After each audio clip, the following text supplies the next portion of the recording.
சிங்கமும் முயலும். ஒரு காட்டில் வயதான கிழட்டு சிங்கம் ஒன்று வாழ்ந்து வந்தது. அதனால் வேட்டையாட முடியவில்லை. சோர்வுடன் அமர்ந்திருந்தது. அந்த வேளை அந்த சிங்கம் நரியை பார்த்து, நரியே, காட்டிலுள்ள மிருகங்களை சந்திக்க விரும்புகிறேன். எல்லா மிருகங்களையும் உடனே அழைத்து வா என்று சிங்கம் பணித்ததும் கூட்டத்தில் சிங்கம் உரையாற்றத் தொடங்கியது. எனக்கு வயது போய்விட்டது.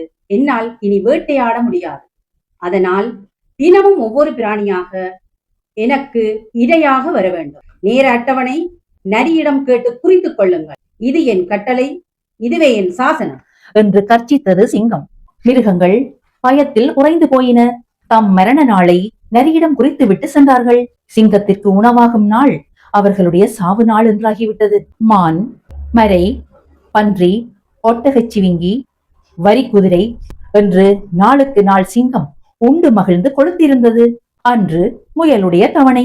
குகைக்கு செல்ல வேண்டிய நாள். முயலுக்கு சிங்கத்தின் மீது சினம் ஏற்பட்டது.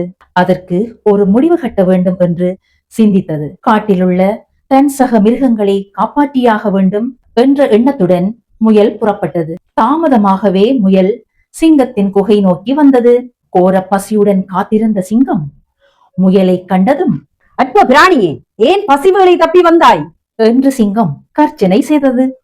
முயலோ பயந்து நடுங்குவது போல பாசாங்கு காட்டி, சிங்கராஜா, சிங்கராஜா, தங்களுக்கு உணவாக நான் வந்து கொண்டிருக்கையே வழியில் உங்களைப் போல் ஒன்று என்னை வேட்டையாட பார்த்தது. அதனிடமிருந்து தப்பி ஓடி வந்ததில் தாமதம் ஏற்பட்டு விட்டது. மன்னித்து விடுங்கள் என்றது. சிங்கத்திற்கோ கோபம் தலைக்கேறியது. சீற்றம் கொண்டு முயலை நோக்கி, நானே இந்த காட்டுக்கு ராஜா. என்னை விட வேறு ராஜா இருக்க முடியாது.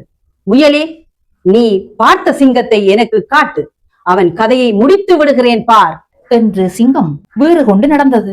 முயல் வழிகாட்ட சிங்கம் புறப்பட்டது. காட்டின் முடிவிடத்தை அண்டியதொரு வயல் பகுதியில் பெரிய கிணறு ஒன்று தென்பட்டது. தெளிந்த தண்ணீரில் வானம் தெரிந்தது. கிணற்றருகே ஓடிச் சென்ற முயல், சிங்கராஜா, சிங்கராஜா, இந்த குழியில்தான் அந்த மிருகம் இருக்கிறது, பாருங்கள் என்று கிணற்றை காட்டியது. கிணற்றை எட்டி பார்த்த சிங்கத்திற்கோ அதிர்ச்சி காத்திருந்தது.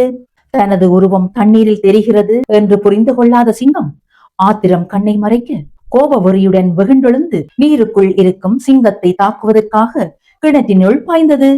தனது உயிரை மாய்த்து கொண்டது. காட்டிலுள்ள மிருகங்கள் மகிழ்ச்சியில் முயலை தம் தோளில் ஏற்றி ஆனந்த கூத்தாடின.